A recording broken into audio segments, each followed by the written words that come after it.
Hey, Tourpreneurs, it's Mitch Bach, and just a quick note before we begin today's episode. Tourpreneur is currently sponsored by Google. We're thankful for their support of our community, and we are offering with them a completely free course helping you unlock the power and potential of Google's Things to Do program, which is specifically helping tour operators add their tours to Google in new ways that gives you new exposure and more direct bookings. To learn more, go to tourpreneur.com/Google. And as always, show notes, more resources, links to our newsletter, our business coaching community, and so much more are available on tourpreneur.com. Now to the episode. Hi, everyone, and welcome to another episode of Tourpreneur. I'm Mitch Bach, and today I have a guest who has had an extraordinary amount of experience in the tourism industry. His name is Matt Newton, and Matt has been around the block, especially in our segment of tours and activities. Today, he is a tour operator with his wife running Patch Adventures down in Australia, but he started back in the day founding Tourism Tiger, which is the web design agency many of you know. They have designed countless websites for tour operators, and he has also worked as a marketer at Peak Pro and has done all sorts of work in other agencies and companies along the way. His insights are absolutely invaluable in not only the world of tours at large, but also specifically multi-day tours, which is where he devotes his time now.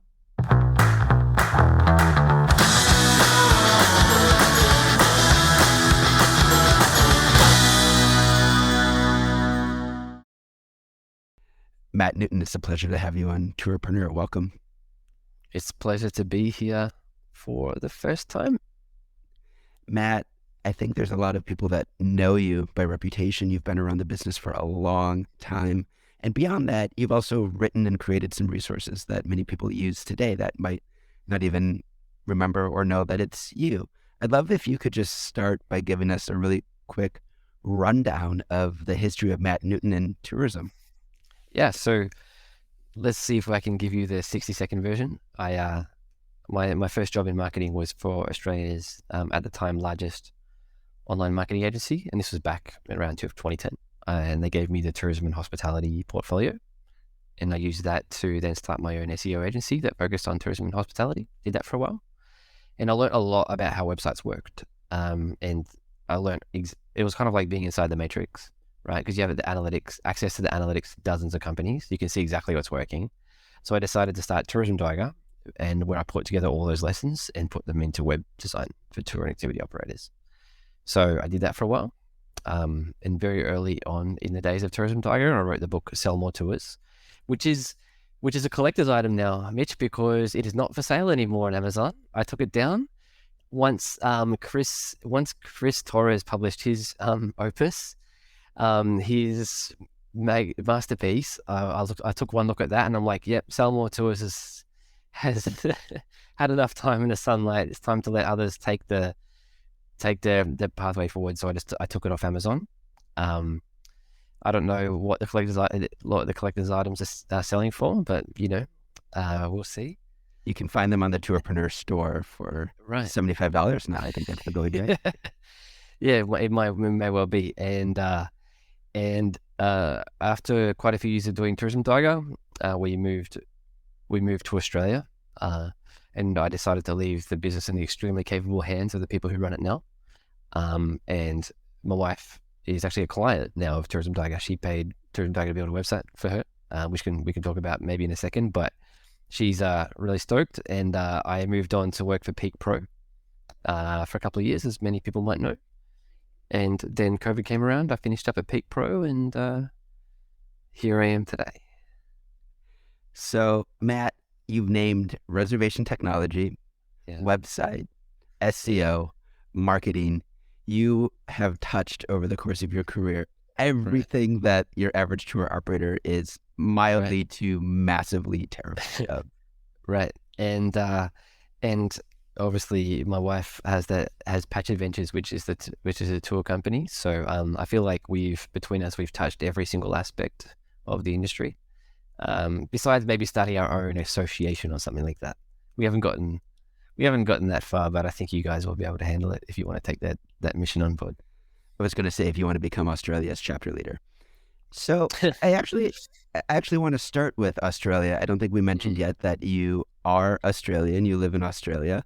And I would love to hear from you just about your experience of what tours and activities as a market and as a landscape looks like down in your part of the earth. So Australia,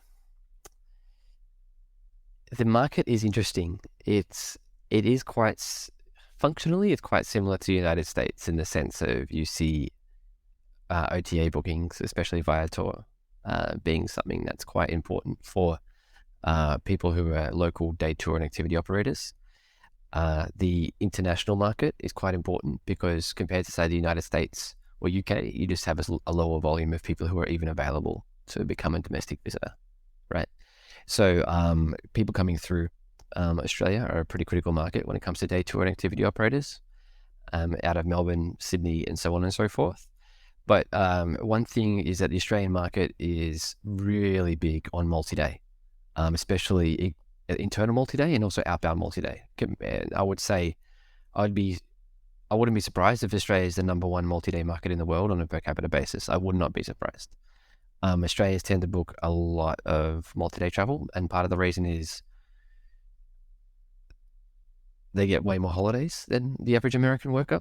But it's not just that, right? Because Spain also gets way more holidays, and they don't go anywhere on average. So there's quite a few factors, but that's probably the big thing that differentiates the Australian market from, say, the US market.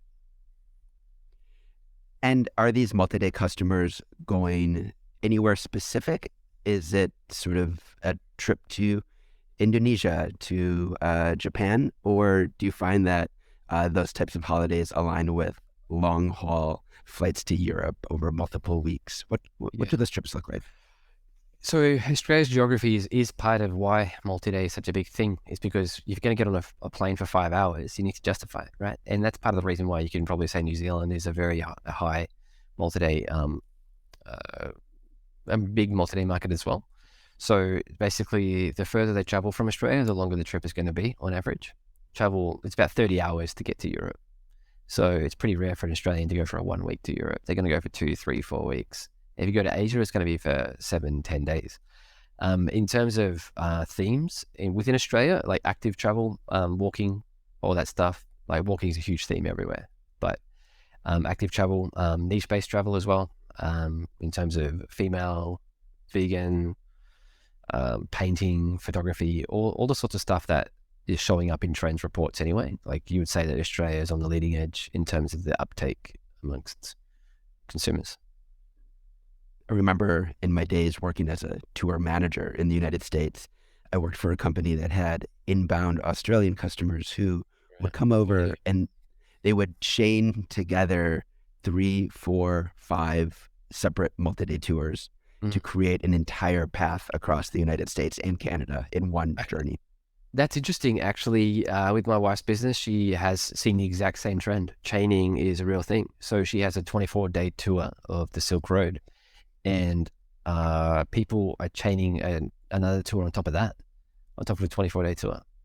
And she's got a chain of tours that she set up next year in terms of dates. And pretty much all the customers signing up to one of these tours are signing up to at least 2. So yeah, chaining is a big theme. And what this company did that I worked for, they essentially modularized the United States so that there was a route that you could go through everything, through Quebec and Canada and the Canadian Maritimes and the United States national parks. But there were quote unquote tour starts along the way that you could join in. And so everybody wasn't joining at the same spot. You'd have some that would leave, some that would arrive. A really interesting model. That's an ingenious idea, and I think if you do any form of multi-day, it's something you should consider. And the way you do that, there's a couple of specific principles that you'd probably be aware of, Mitch. But one of them is obviously aligning dates in such a way that's really easy for people to align one to the other. Another thing is helping reduce the friction from getting one trip to another. So even if your tour company can't sell the flight between the two destinations, let's just say like you got one tour ends 500 kilometers away from the next one, where the next one starts, you can still align them in terms of dates and put 2 days between the two and say, okay, we're going to cover all your airport transfers, we're going to cover all your accommodation, we're going to have someone waiting for you at the airport, and just have a really, really smooth, friction-free experience, even if the chaining doesn't even happen in the same country.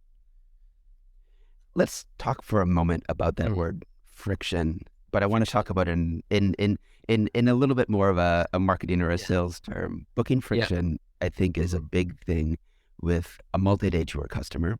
You worked for Peak, and we'll get to the day tour world in a little bit, but on the multi-day level, you have a customer that is often making many visits to your website, many phone calls to you, and maybe filling out an inquiry form. But I'm wondering what you've learned from your experience in everything from website design and SEO to now your wife running a multi-day tour company about trying to create a booking experience that lures in the customer, that doesn't put up those friction barriers that we often see. So this is interesting because Chris Torres has been preaching this, and I agree. Sometimes friction barriers can be a good thing, right?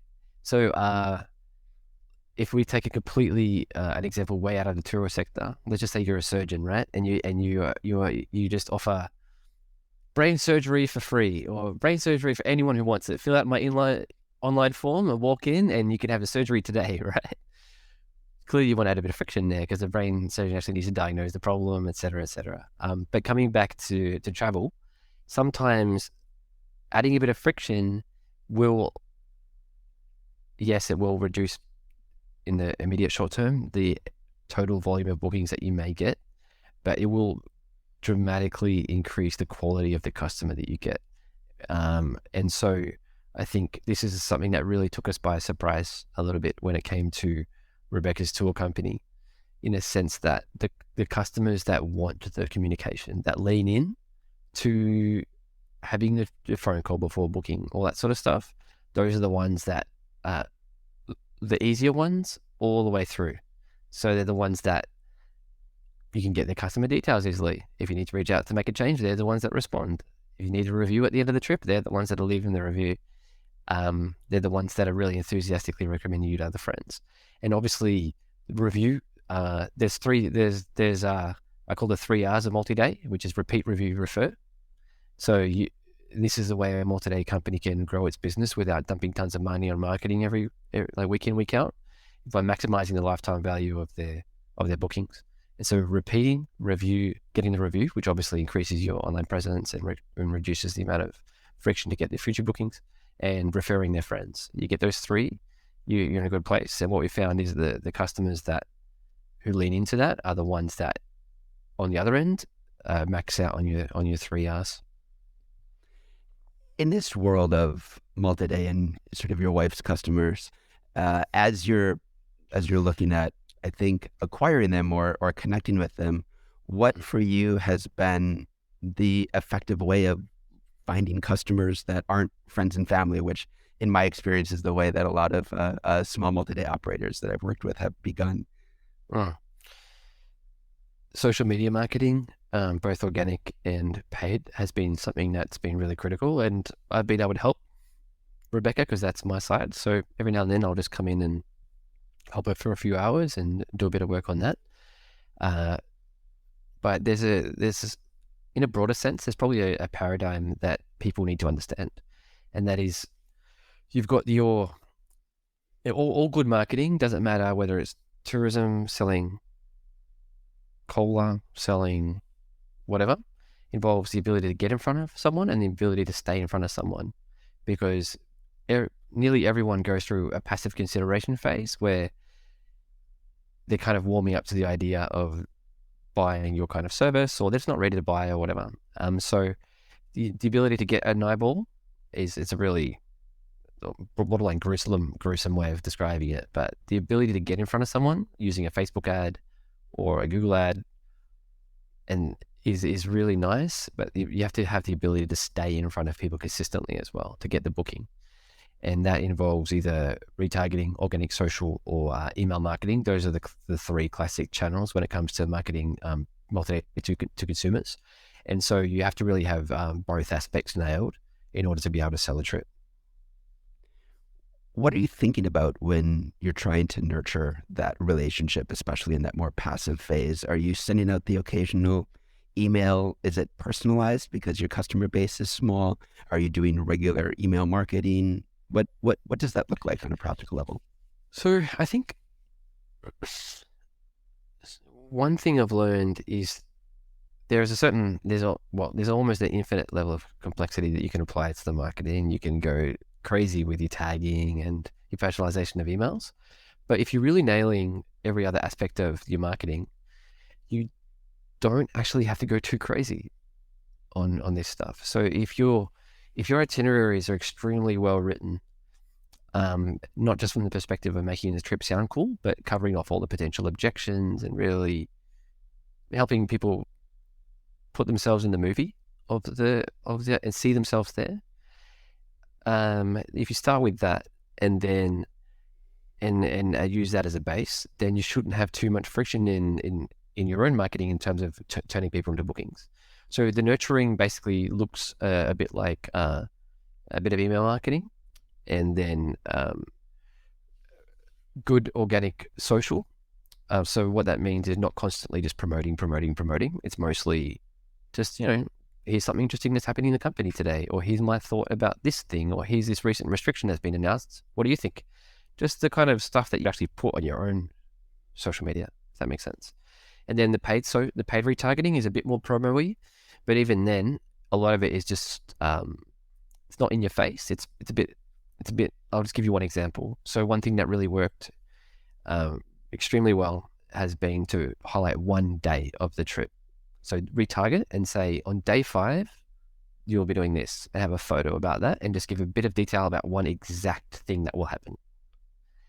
And that's it. Not even say there's 3 flights surfed, not even say the price, not even include a link back to the website. It's just that. And so having a reasonable mix of non-shouty, non-in-your-face marketing has been actually really key for Rebecca to build trust with her audience. And then once the trip actually is selling out, then she starts to be like, oh, there's 5 spots left. You might want to get on this. And people respond to that because they've already had all of this initial desire building that has been part of the itinerary, part of the retargeting, etc.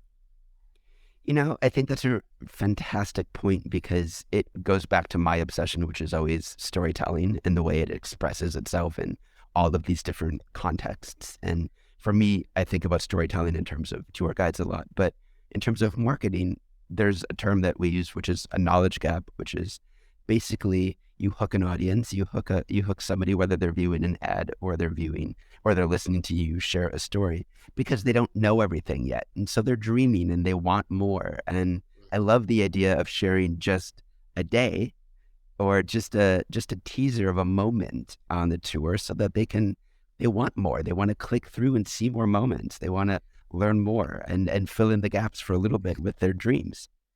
Yeah, for sure. And one thing that, as a general principle, you're working in a hypothetical when you're selling a trip. So if you've got someone there on the ground, you can tell the stories. You've got the buildings right there. I remember one of your famous examples, Mitch. You walk around the corner and there's the Eiffel Tower, or there's the Arc de Triomphe, or whatever it was. But 6 months out from a trip, you're working with pure hypotheticals. So if you're talking about 12 days in Morocco, that's a hypothetical. That's an abstract concept. I'm going to spend 12 days in this country called Morocco. What you need to do is give them something where they're in the scene with you. And if you can do that, that really creates the emotions that then lead to them starting to paint themselves into that scene.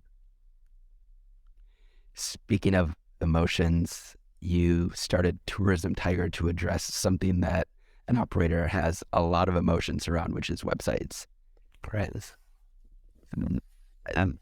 It often boggles my mind the amount of energy and frustration and, I guess, obsession that people have about their website.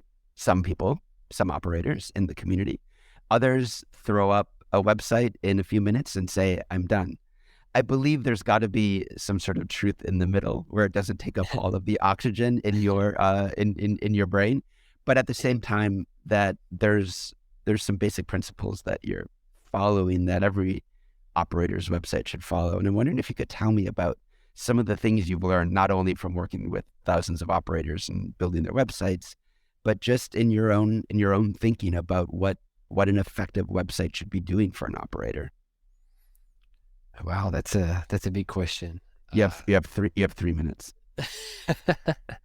So the first thing that a website should do is obviously help people get to the goal. Help them with the task that they have that they're actually trying to perform. So it could be they're trying to compare 5 different excursions that day, and they're trying to figure out who's actually available. When I went on my honeymoon, we wanted to do a catamaran trip of Santorini, right? And just trying to figure out who was available that day. I wanted to throw my phone out the window. It was so hard because you have to go all the way into a website. You click on an individual trip. They're not available that day. You go to the next trip. That trip's also not running. Which trip is running today, guys? Right? Like, you have to think from the purposes of a visitor. You're not the only website that's being looked at, especially when it comes to day-to-day activities. They're trying to quickly get that calendar filled up, especially if it's just them or a partner. If they're looking at groups, yeah, sure, you got a bit more time for them to really assess your website, go through your stuff. So the first thing is, yes, understanding the exact mentality that people are bringing in and making sure you can help them get the information and answer the questions that they need rapidly. The second thing, obviously imagery, but that's well covered. I think the third thing that is probably underdone is that how important writing is. I know tour operators who sell expensive trips with barely any photos. I don't know anyone who sells trips without writing. So effective writing is really critical, not just in terms of selling, but in terms of addressing objections. And I could just go on forever, but I'll cover one more point. You don't have to, and this is one of my favorite things that I've always talked about on podcasts for years, but you don't have to just answer questions with text.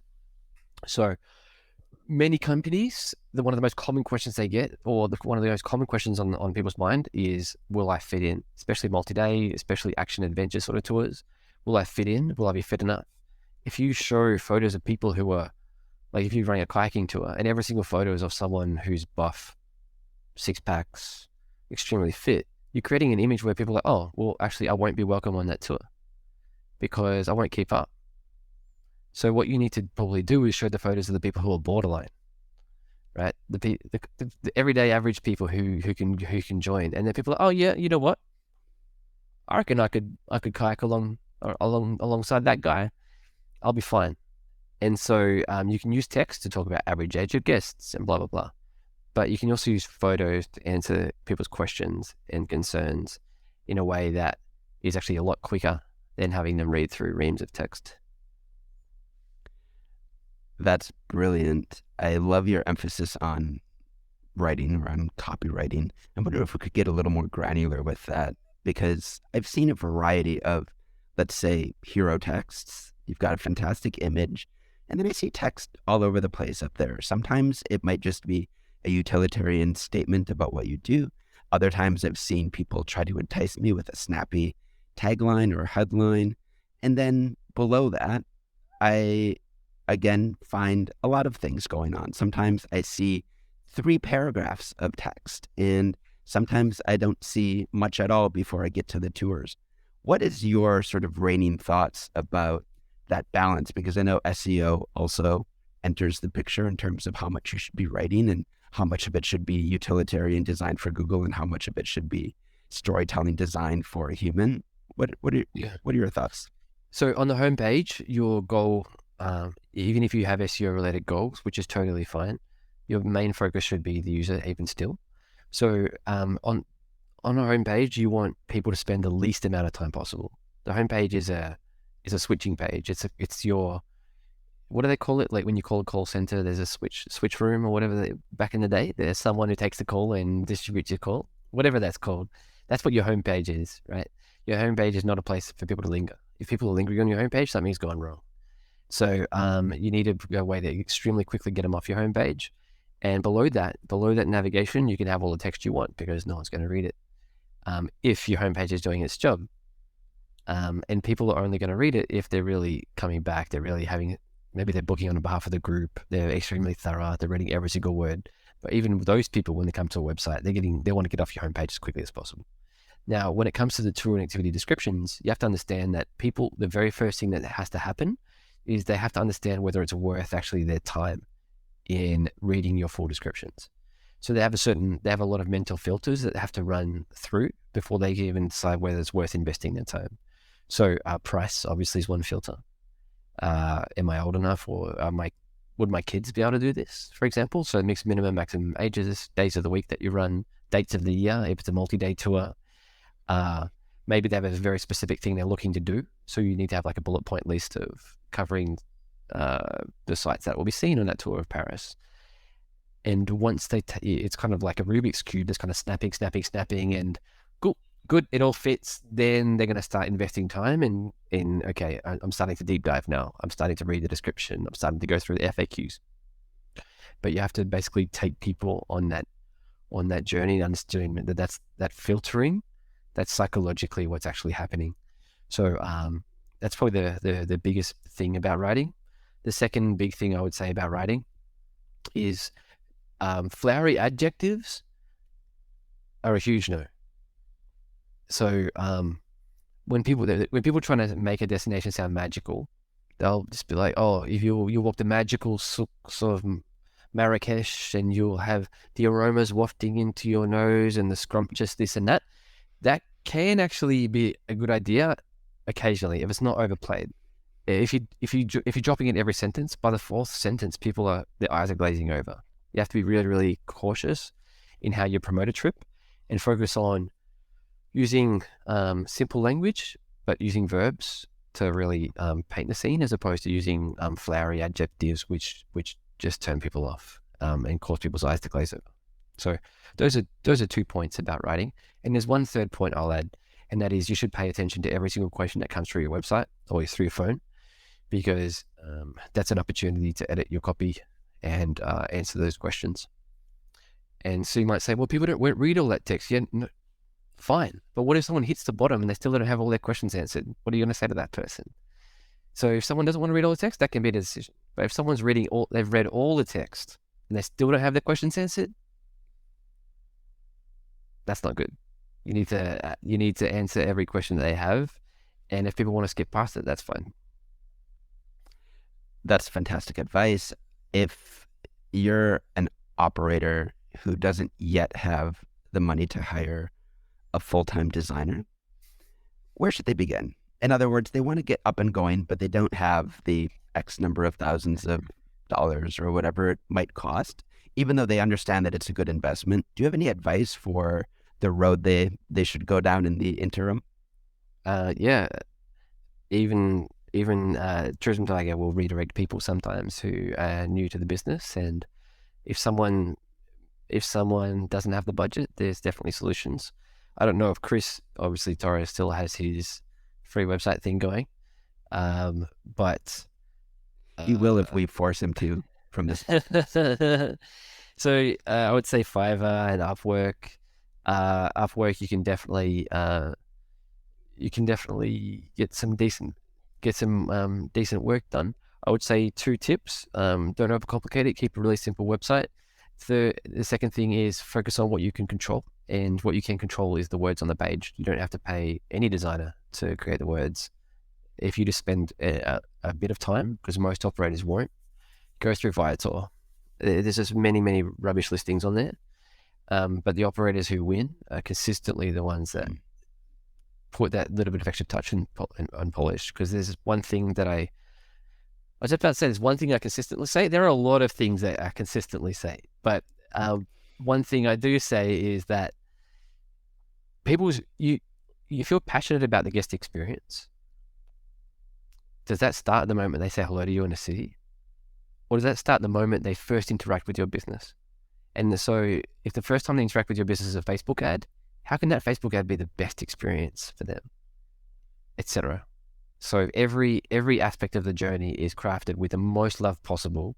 That will come through, and that will build people's confidence and make it much more likely that they'll book, regardless of how much money you spent on your design. Are there any books or websites, since we're talking about copywriting, that have been good resources for you? Or did you sort of just learn through the constant understanding of looking at the variety of ways in which people are describing their tours? My favorite resource outside the industry is called copyhackers.com. So that's a website that has a lot of resources about copywriting, some incredible tips about copywriting. I would have to point out that they're a Tourism Tiger. I mean, I have to, but like it's the resource I'm most familiar with.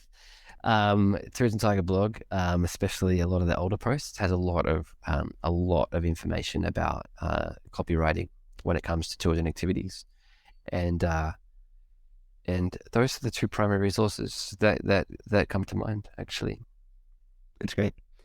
Let's switch to the day tour world and your experience working with one of the major reservation technology companies. yeah. What are your thoughts about the obsession that so many operators have with booking software?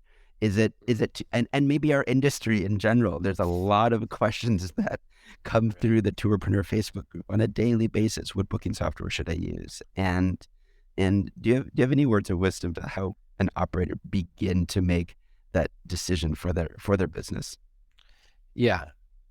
The first thing I would say is come back to what I said 2 answers ago, which is how can every single step of the customer journey be the absolute best step that they could possibly take?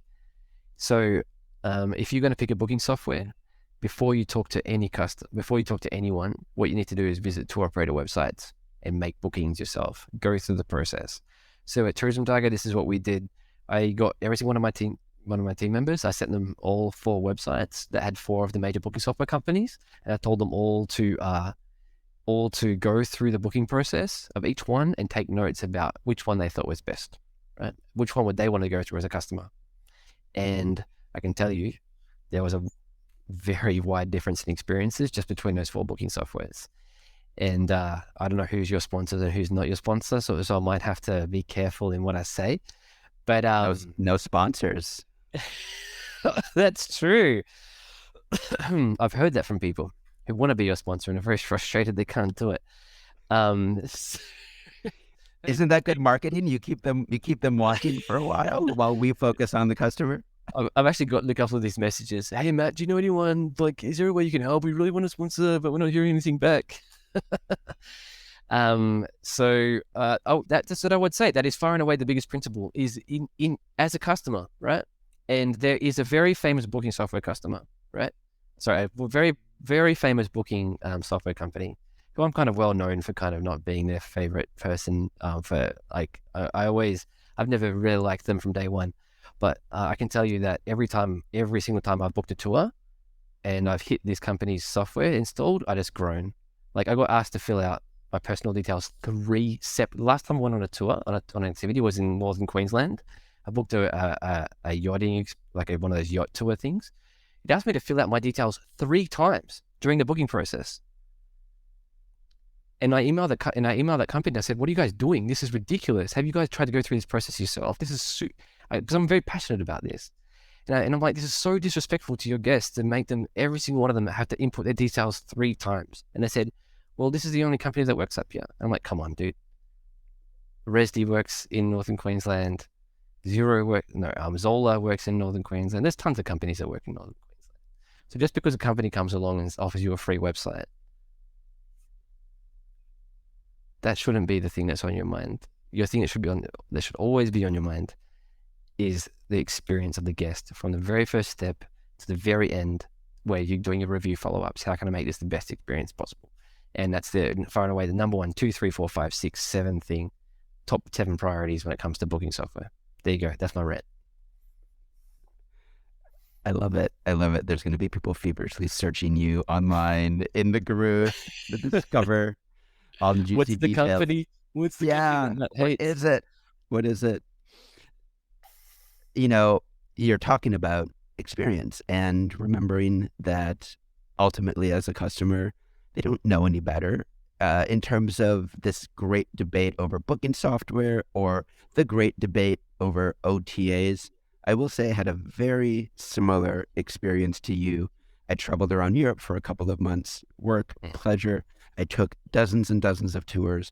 And what blew me away was even companies that were enormous multinational corporations. I couldn't figure out if there was a tour for me that afternoon Crazy, without huh? 3 to 12 clicks into their product pages.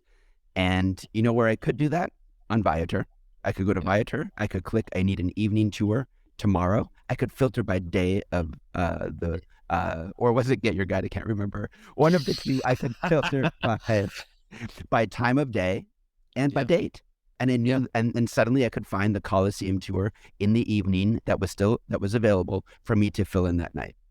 Yeah. And Yeah. and I knew I My honeymoon of Europe was a very similar experience. It was so frustrating. But sorry. No, it was similar for me. I was in Naples, Italy, and I was booking a private guided tour for my husband and myself of Herculaneum. And this was very shortly after the new EU law, where you had to have the tour operator name right there in the title. And so I could easily go direct and check out that direct website, and it was impenetrable. They were completely connected with all of their availability through the OTA, but their homepage, I had no idea what I was supposed to click on. And then I finally got to tours of the region, and I could find the tour, and then I had to send them an email in order to book it. And so, this is a big daily discussion in Tourpreneur focused on a lot of heated opinions about these marketplaces. But ultimately, if they're providing a better customer experience, you can't blame the customer. And it does mean there are lessons to be learned for operators that want to compete with them. Right. When it comes to marketplaces, it doesn't matter if it's tour and activities or any other marketplace. It's always easier to recruit the people to make the money, who want to make money, than it is to recruit the people who want to spend the money. And that's why all these guys don't really give that much good service to tour and activity operators, because there's always going to be someone willing to take a buck. To get the customer is the hard part. So, and I know this has been a big theme. This is something that Peter Syme talks about a lot. But if you're going to do your own marketing, you're effectively competing with the OTAs, and and you're shipping a pretty big percentage. But the OTAs, they're professional marketing teams, and so for a lot of people, it actually makes sense to just distribute through a ton of OTAs and focus on just delivering an amazing experience. I think for some people, it's something they should resist a bit less as a concept. It just depends a lot on the business. If you're going to do, and you just need to understand, if you're going to do your own marketing and your own website, yeah, you have to focus on how can I out execute these guys, and that's a very hard question. That's a very hard thing to do in 2022. It's very easy to just say, focus on getting direct bookings. And to my knowledge, it is very difficult to crack. There has been no magic bullet that fits all the different sizes and shapes and kinds of markets that there are out there. Yeah, I would say it's getting a lot harder. It's getting a lot harder every year to do direct bookings, especially as a day tour and activity operator. So, don't forget there's competing with OTAs, but there's also competing within OTAs as well.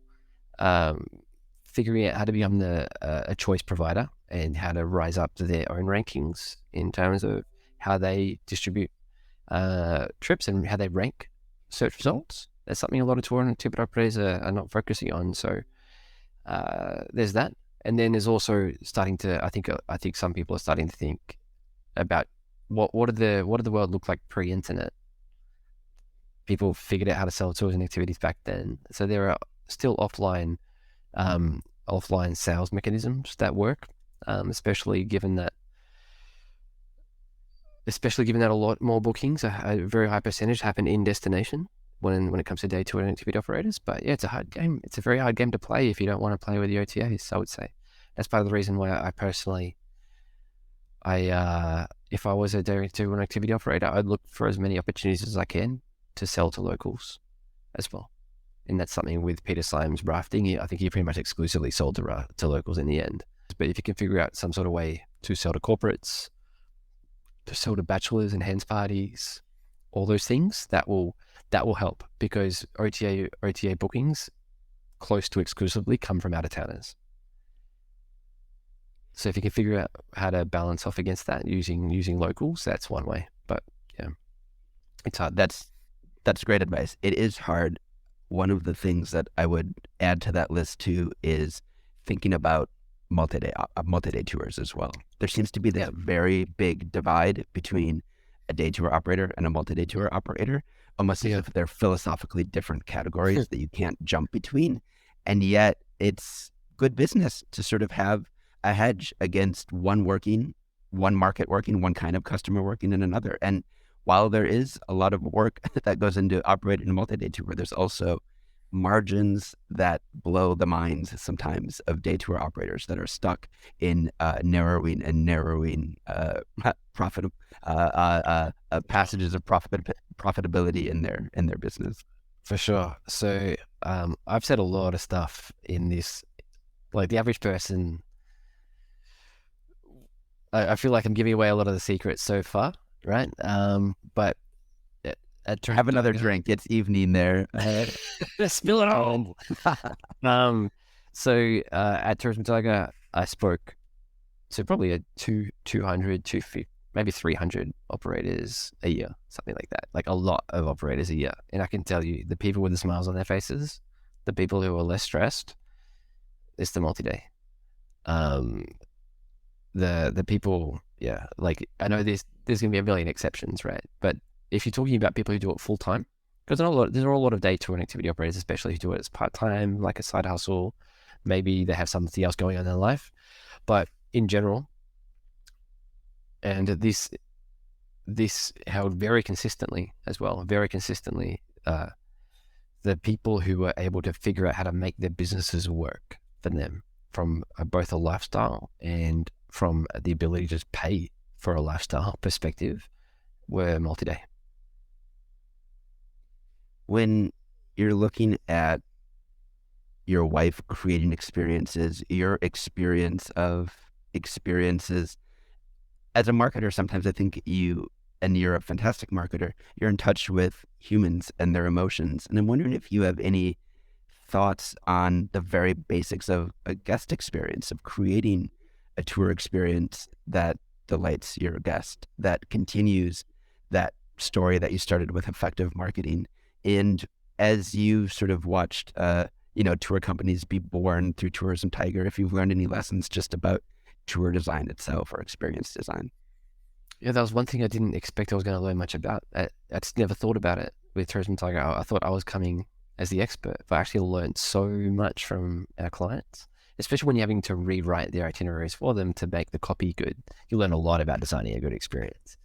And I'll share a couple of learnings. The first one is, if you think about a trip, we call them touch points. So a touch point is every single interaction with something a decision that you've made, right? So it's the way your sign is printed off when someone hits the airport. It's the hotels you choose, the exact food choices you make. The more love that goes into every single one of those choices, the better experience overall you're going to have. And that's one big differentiator between the generic operator and a smaller operator who does really well, is how well each touch point is really considered and thoroughly considered. The second thing is energy flows through a trip. So not too long ago, someone showed me an itinerary that they put together, and they had a rest morning on day 2 of the trip. I'm like, dude, why are you doing this? This is when people have the highest levels of energy during your trip. Why are you giving them a break? And he's like, I don't know, it's just didn't really have an answer.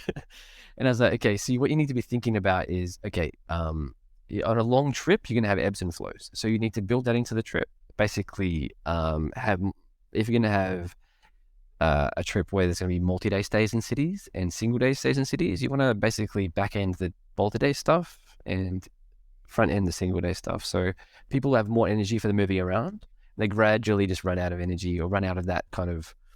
They start to they start to want to not to have to pack their bag again, that sort of thing, right? So so thinking about energy management, and so okay, they've had 2 really full days here, so let's give them a really slow morning, and then add something in the evening. Or if you've got like a really big evening experience that's coming up the next day, then give them a slower morning, all that sort of stuff. Just make sure that they do have the time every few days to really breathe and recuperate and have like a lower energy experience before they keep on going.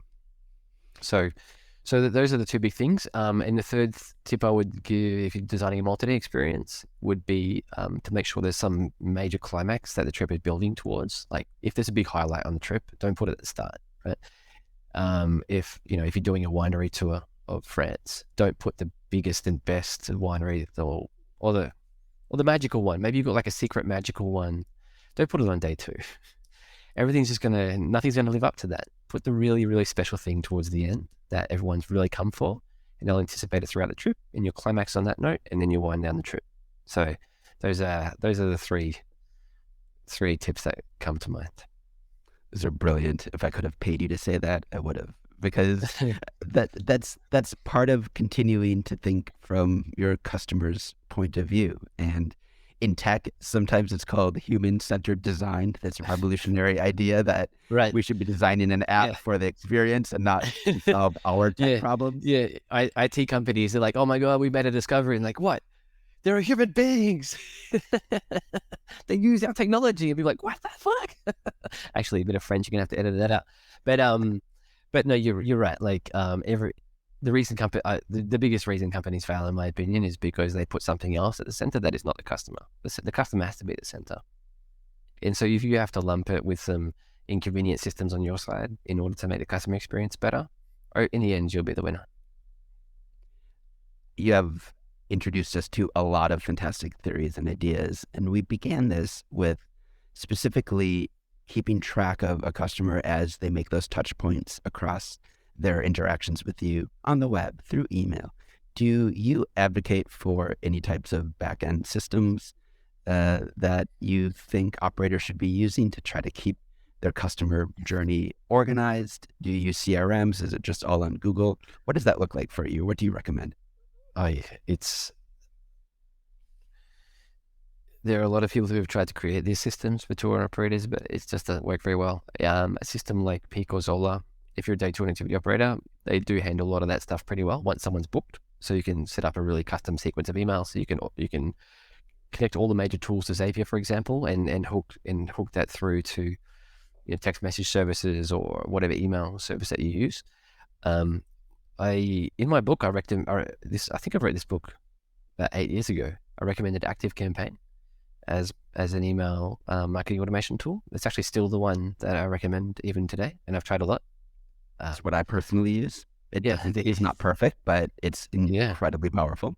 Yeah, the ability to set conditions and say, look, we sent out this newsletter. I'm only going to email people who clicked one of the links in the newsletter, so that you don't feel like you're annoying the other people who didn't really engage.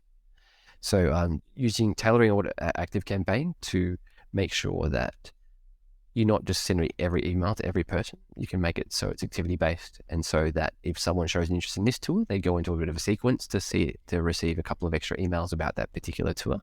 It's a really cool system. But that's just the emails. There's just no perfect system, I've found, when it comes to stitching every single aspect of a journey together. So like people have tried to create tools when it comes to managing both the email sequence and the Facebook ad sequence in the same place. I haven't found any of those tools to work particularly well. So personally, I would just be in Facebook creating sequences there, in ActiveCampaign creating sequences, and maybe using a spreadsheet just to make sure I've got all my eggs in a row, like just mapping it out and then checking it as I've created it. But yeah, there is a bit of wrapping your head around the tools. Like you probably understand this. Like ActiveCampaign, it's a bit of a learning curve, especially if you've never set up an email marketing program before. And Facebook itself is a monster for people who are relatively new to marketing. Like their paid ads platform is pretty tricky. But this is the thing: if you're going to either you can let other people market for you, your OTAs or your agencies. But if you want to do your own marketing, you have to either embrace it or just not do it, if that makes sense.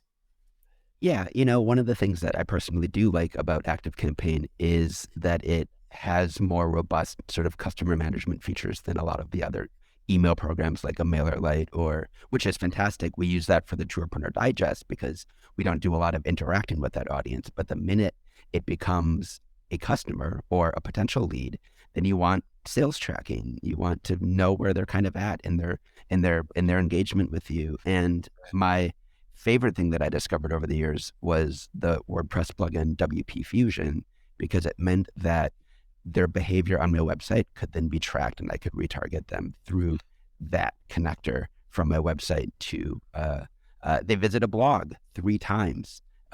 Well, I can send them an email that's been automated to send to them 2 days later about the topic of that blog that leads them into a sales funnel. Yeah, that's cool. So what are you selling in this case? A multi-day tour, let's say they're engaging with your content on your website, but not yet your tours, and they're very interested in your blog post about the whiskey trail of Scotland. But yeah, okay, and they're already subscribed somehow. Yeah, so the lead magnet.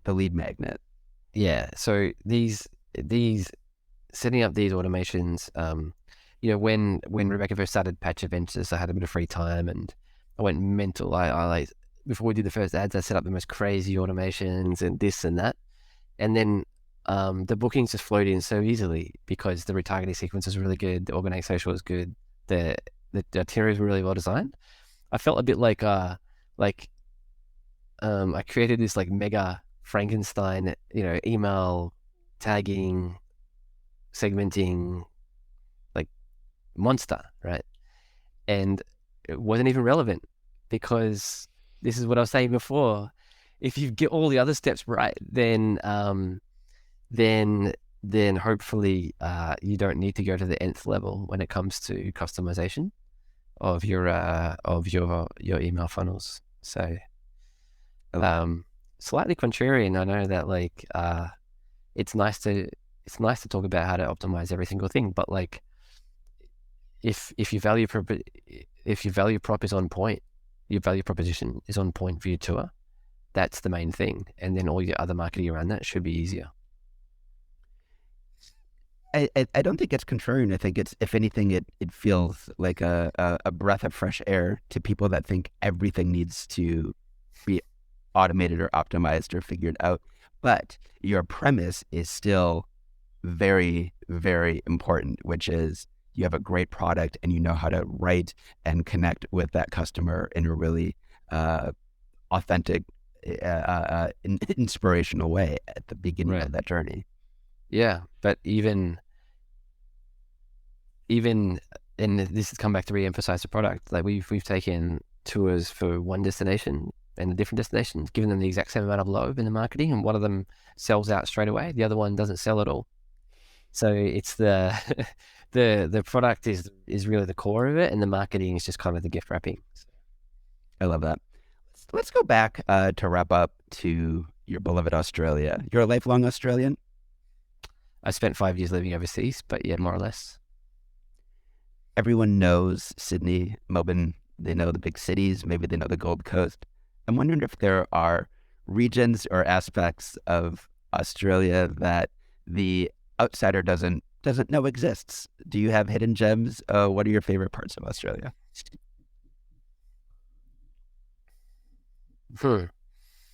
So I have a similar experience with the United States. It's such a big country that you kind of you forget that there's so much going on. But one area of Australia that has become extremely popular with Australians, that I don't know how well known it is overseas, is the northwestern area of Australia. So that's the most famous part. It's called the Kimberleys. But it's kind of like this desert with incredible canyons and rock formations, but you're in the middle of nowhere and you're able to swim in these rivers and have this like really magical desert experience. And that's become extremely popular. And Melbourne Melbourne, it's funny, you mentioned Melbourne as being so famous and stuff like that, but very few people make it to Melbourne on their first trip to Australia. They deprioritize it. They think it's the Sydney, the Reef, and the Rock. Those are the famous three. So Sydney, Great Barrier Reef, and Uluru. But Melbourne, it's pretty common if someone's been to Australia and they've been to Melbourne, they generally will say that Melbourne was their favorite place, in terms of their favorite city. So if you're going to come to Australia, pay a visit. I'll show you around. I'll do it for free as well. I'll show you my favorite. I'm so passionate about Melbourne. I'll show you my.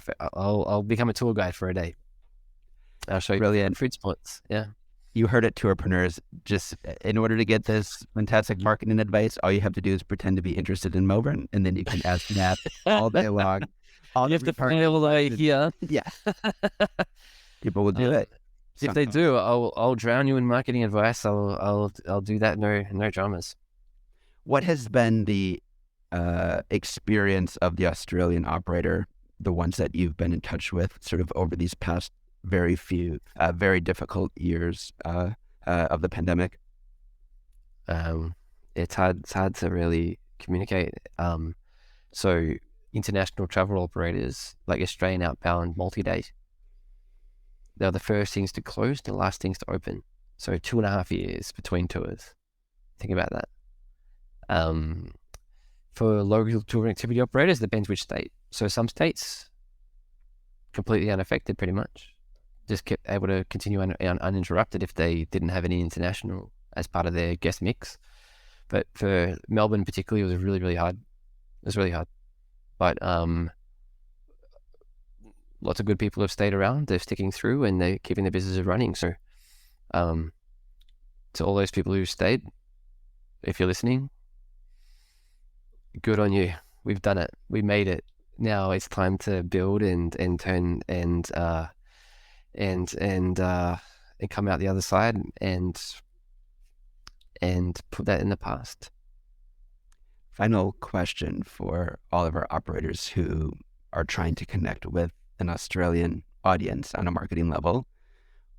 Do you have any advice for marketing to Australia, to Australians? Yeah.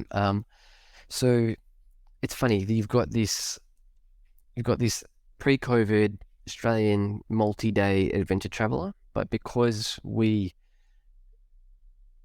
so late in the curve with our COVID waves compared to other countries. Like I went to Europe and it was like COVID never happened. And I couldn't believe it.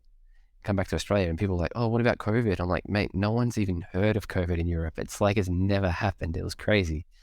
So marketing to Australians, yeah, obviously extremely adventurous, open-minded people. But you have to think about three things effectively. Firstly, make sure your product is. I always go to the three things. I think I was going to say you are such a brilliant marketer because I've seen you distill it down to the three. Maybe it's just my mind is not capable of anything more. I'm a simpleton. I can carry three things at once. But I was thinking about this earlier today, and I did come back to three things. So here we go. The first thing is obviously making sure your product is polished. Number two is understanding people's anxieties and addressing those anxieties. When it comes to how are you managing COVID, how are you managing this and that, it's important when it comes to marketing anyway. But the experience right now in marketing to Australians is that is extremely critical when it comes to marketing, especially to 50 plus demographics. And the third thing is coming back to friction, right, and inertia. So trying to create. You really have to lean in a bit harder to creating the sense of FOMO that other people are going. These trips are selling, right? These spots are going. So maybe even getting a little bit more pushy than you would normally, actually, when it comes to maybe social media retargeting and your socials in general. I think the average person needs to understand that you only got so many years of your life that are left in your travel bank. If every single year you don't travel is gone, you'll never get that back. So saying that directly to people, you just get the barriers up. But if they get the feeling that everyone else is traveling and they're missing out, then that's an effective way to sell that same message without feeling like a hectoring, sermonizing lecturer. So there are three tips. Matt, that's brilliant. You've successfully made me want to end this interview so I could go book a trip to Australia, and especially to the Kimberleys. Thank you so much for joining us. Thanks, Mitch.